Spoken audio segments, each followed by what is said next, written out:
So hear me out on this. As you progress in your lifting, even at this rep range, you will need to continue to create new challenges in your lifting, or you will stall out in your progress. That's guaranteed. Hey everybody, welcome back to Fit After 50. If you're new here, I'm Jay, and I'm glad you have chosen to stop by. I get asked all the time, is it okay to do full body workouts maybe once or twice a week? And I'll tell them, yes, it's perfectly okay to do that. And you can maintain muscle to a certain extent with that type of activity. And if you're new to lifting weights, you will most likely experience muscle hypertrophy doing as little as 2 full body workouts per week. But beware, the honeymoon will come to an end quickly, and you will have to up your game if you want to up your game. When I put out videos discussing the methods of lighter lifting for older guys, sometimes I catch a lot of heat from some people because they assume I'm saying just lift extremely light weights for many, many reps, and that's all you need to do. But in no way is that what I'm insinuating when I say lift lighter weights. I'm simply saying for us guys who may deal with tendon and joint issues, lay off the extreme 1 rep max weightlifting and up the reps just a little bit so that you can get in that 12 to 15 reps to failure. So hear me out on this. As you progress in your lifting, even at this rep range, you will need to continue to create new challenges in your lifting, or you will stall out in your progress. Many people ask me about plateaus and stalling out, and the bottom line is most guys in the gym simply are not tapping into their body's maximum potential for muscle gains, and it almost always comes down to adaptation and the level of intensity that's being applied. There are some simple and effective methods you can use to ensure you continue to maximize your body's full potential and pack on that much desired muscle. And one thing you can do is change up your routine. You can split your training up by body sections, sets and rep ranges, or some type of split set method such as supersets or pyramiding as an example.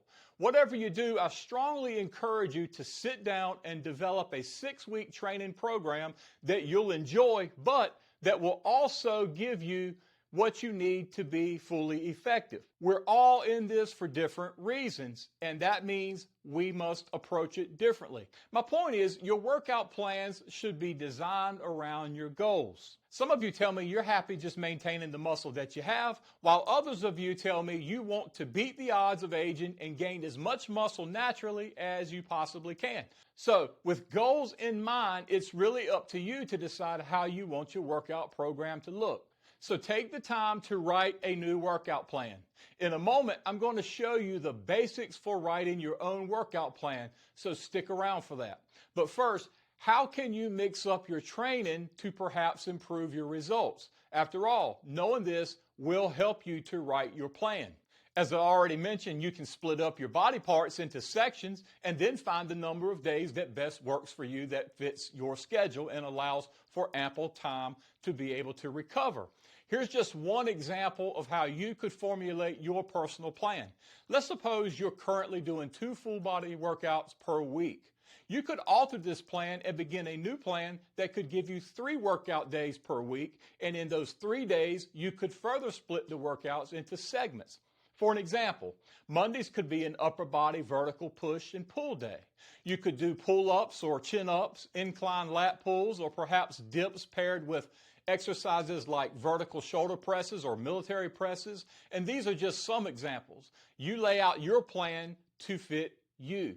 Tuesday would be an off day from weight training, and then another example would be on Wednesday. You could perform low body exercises like back squats, front squats, or leg presses, and leg curls paired with leg extensions and seated calf raises, giving you a push and pull combination for Wednesdays. Take Thursday off again, and then you could come back on Friday. And then on Friday, you could do push-ups, flat dumbbell presses, or standing cable flies paired with kneeled cable lat pull-downs, which are one of my favorites, by the way. Or you could do side lateral raises, straight arm pull-downs, easy bar curls, and of course, throw in some ab work on at least one of these days. But I'm only giving you one example of hundreds that you can do, and do not think that you have to throw every exercise into your workouts. Find a few exercises for each body part and go with those exercises. Maybe save the others for the next 6-week plan. You may elect to do a 4-day or 5-day workout and do all body parts twice per week. If that's you, write a plan around that idea and put it into action. There is no right or wrong way to do this, just as long as your plan is allowing for ample recovery time, which is 48 to 72 hours on each muscle group that has been worked.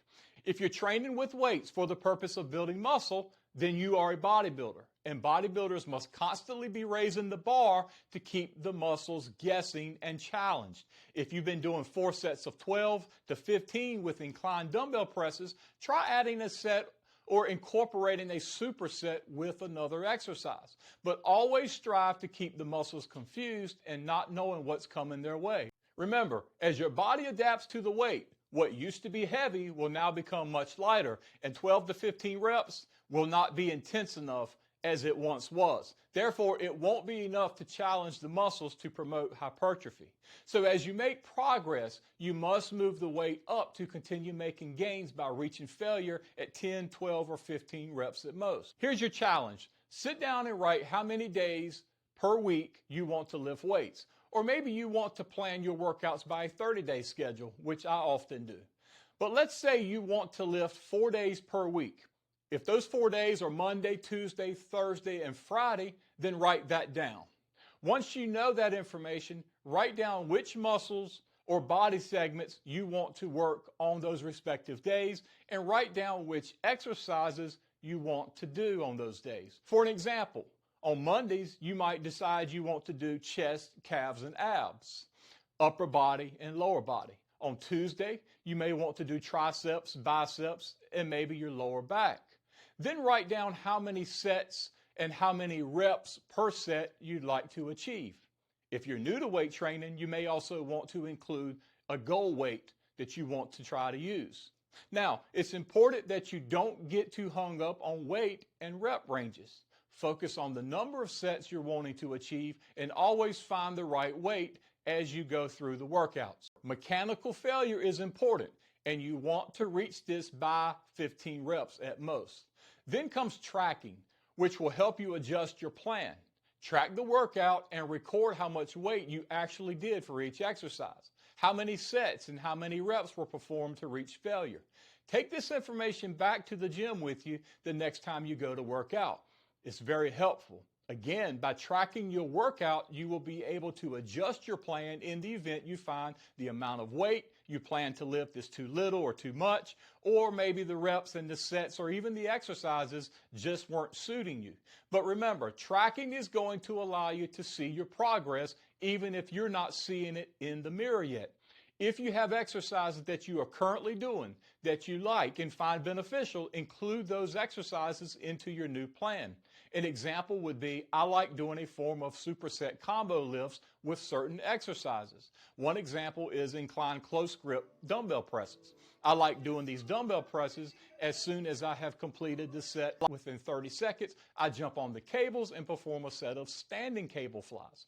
This allows me to get double the volume than I would if I was only doing the dumbbell presses. You could implement something similar into your workout plan. Maybe you feel your biceps are lagging behind. If so, you could do a set of chin-ups on the bar and immediately follow that with a set of eccentric dumbbell curls.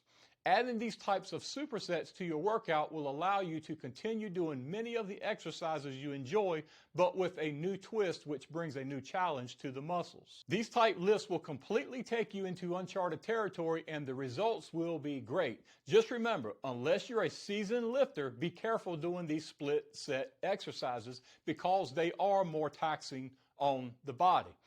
Every time you enter the gym, have that workout plan in your hand, whether it's on notebook paper, a legal pad, an iPad, or your phone, whatever it may be. Follow the plan just as you have written it and watch what happens for you over the next 6 to 8 weeks. Change up the weight as needed and change up the plan every 6 to 8 weeks, even if it means just doing it in reverse order and adding a superset, drop set, or a giant set to the mix. I hope this information is some help to you. I'm going to catch you on the next video, and until then, go get fit.